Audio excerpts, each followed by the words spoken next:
Praise the lord. ప్రతిరోజు అనుదిన వాక్యం ద్వారా మీరెంతగానో బలపడుతున్నారని నేను ఆశిస్తున్నాను. అలాగే మీరు కనుక మన యూట్యూబ్ ఛానల్ని క్రొత్తగా వీక్షిస్తున్నట్లయితే మన యూట్యూబ్ ఛానల్ని సబ్స్క్రైబ్ చేయండి, ఇతరులకు షేర్ చేయండి.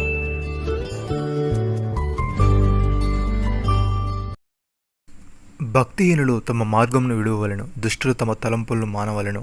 వారు యెహోవా వైపు తిరిగినలా ఆయన వారి యందు జాలిపడును. వారు మన దేవుని వైపు తిరిగినలా ఆయన బహుగా క్షమించును. యెషయా గ్రంథము 55వ అధ్యాయము 7వ వచనము. ప్రియమైన సహోదరి సహోదరులారా, అతిక్రమములు దాచిపెట్టువాడు వర్ధిల్లడు, వాటిని ఒప్పుకొని విడిచిపెట్టువారు కనికరం పొందును. నిత్యము భయము కలిగి ప్రవర్తించువాడు ధన్యుడు, హృదయమును కఠినపరుచుకున్నవాడు కీడులో పడును. భక్తుడి విధంగా అంటున్నాడు, దేవునికి లోబడి ఉండి అపవాదిని ఎదిరించుడి, అప్పుడు వాడు మీ యొద్ద నుండి పారిపోవును. దేవుని యొద్దకు రండి, అప్పుడు ఆయన మీ యొద్దకు వచ్చును. పాపులారా, మీ చేతులను శుభ్రము చేసుకొనుడి. ద్విమనసుకులారా, మీ హృదయాలను పరిశుద్ధపరచుకొనుడి. వ్యాకులపడుడి, దుఃఖపడుడి, ఏడుడివి. మీ నవ్వు దుఃఖమునకును, మీ ఆనందము చింతకును మార్చుకునుడి. ప్రభు దృష్టికి మిమ్మల్ని మీరు తగ్గించుకునుడి, అప్పుడు ఆయన మిమ్మల్ని హెచ్చించును. కీర్తనకారుడి విధంగా అంటున్నాడు, దేవుని యందు భయభక్తులు గల వాళ్ళారా, మీరందరూ వచ్చి ఆలకించుడి. ఆయన నా కొరకు చేసిన కార్యములను నేను వినిపించదను. ఆయనకు నేను మొరపెట్టితిని, అప్పుడే నా నోట శ్రేష్టమైన కీర్తన ఉండెను. నా హృదయములో నేను పాపము లక్ష్యము చేసినట్లా ప్రభు నా మనవి ఉండకపోవును. నిశ్చయముగా దేవుడు నా మనవి అంగీకరించి ఉన్నాడు. ఆయన నా విజ్ఞాపన ఆలకించి ఉన్నాడు. దేవుడు నా ప్రార్థనను తులసివేయలేదు, నా యొద్ద నుండి తన కృపను తొలగింపలేదు. ఆయన సన్నుతింపబడును గాక. సహోదరి సహోదరులారా, యెహోవా మీద ఆశ పెట్టుకునుము. యెహోవా యొద్ద కృప దొరుకును, ఆయన యొద్ద సంపూర్ణ వివేచన దొరుకును. ఇజ్రాయేల్ దోషములన్నిటినీ ఆయన వారిని విమోచించెను.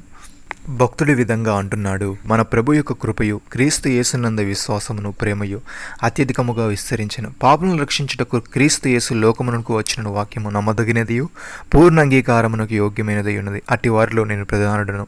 ఆయనను నిత్యజీవ నిమిత్తము తనను విశ్వసింపు వారికి నేను మాదిరిగా ఉండులాగున యేసుక్రీస్తు తన పూర్ణమైన దీర్ఘశాంతమును ఆ ప్రధాన పాపి అయిన నా యందు కనబరుచినట్లు నేను కనికరింపబడితిని. సకల యుగములలో రాజయ్యుండి అక్షయుడును అదృశ్యుడుగా అద్వితీయ దేవునికి ఘనతయు మహిమయు యుగ యుగములు కలుగునుగాక. ప్రియమైన సహోదరి సహోదరులారా, మన తండ్రి అయిన దేవుని నుండి ప్రభు అయిన క్రీస్తు యేసు నుండి కృపయు సమాధానమును మీకు కలుగునుగాక.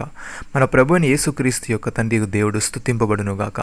ఆయన క్రీస్తు నందు పరలోక విషయంలో ఆత్మ సంబంధమైన ప్రతి ఒక్క ఆశీర్వాదమును మనకు అనుగ్రహించెను. ఎట్లనగా తన ప్రేని యందు తాను ఉచితముగా మనకు అనుగ్రహించిన తన కృపామహిమ కీర్తి కలుగునట్లు తన చిత్త ప్రకారమైన దయాసంకల్పము చెప్పున యేసుక్రీస్తు ద్వారా తన కుమారులుగా స్వీకరించుటకై మనల్ని ముందుగా తన కోసం నిర్ణయించుకొని మనము తన ఎదుట పరిశుద్ధులమును నిర్దోషుల ఉండవలని జగత్ పునాది వేయబడకు మునిపే ప్రేమ చేత ఆయన క్రీస్తులో మనల్ని ఏర్పరచుకున్నాను. దేవుని కృపా మహదైశ్వర్యమును బట్టి ఆ ప్రీణి యందు ఆయన రక్తం వలన మనకు విమోచనము అనగా మన అపరాధములకు క్షమాపణ మనకు కలిగి ఉన్నది. కాలము సంపూర్ణమైనప్పుడు జరగవలసిన ఏర్పాటును బట్టి ఆయన తన దయా సంకల్పము చొప్పున తన చిత్తమును గురించిన మర్మమును మనకు తెలియజేసి మనకు సంపూర్ణమైన జ్ఞాన వివేచన కలుగుటకు ఆ కృపను మనలో విస్తరింపజేసెను. నమ్మిన వారు నాతో కలిసి ప్రార్థనలో ఏకీభవించండి.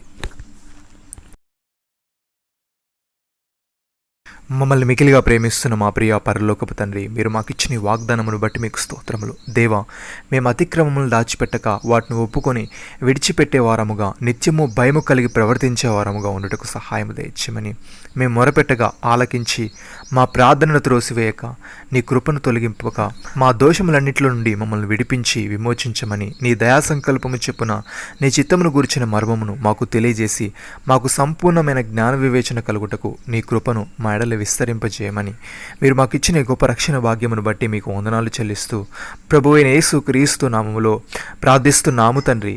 ఆమేన్.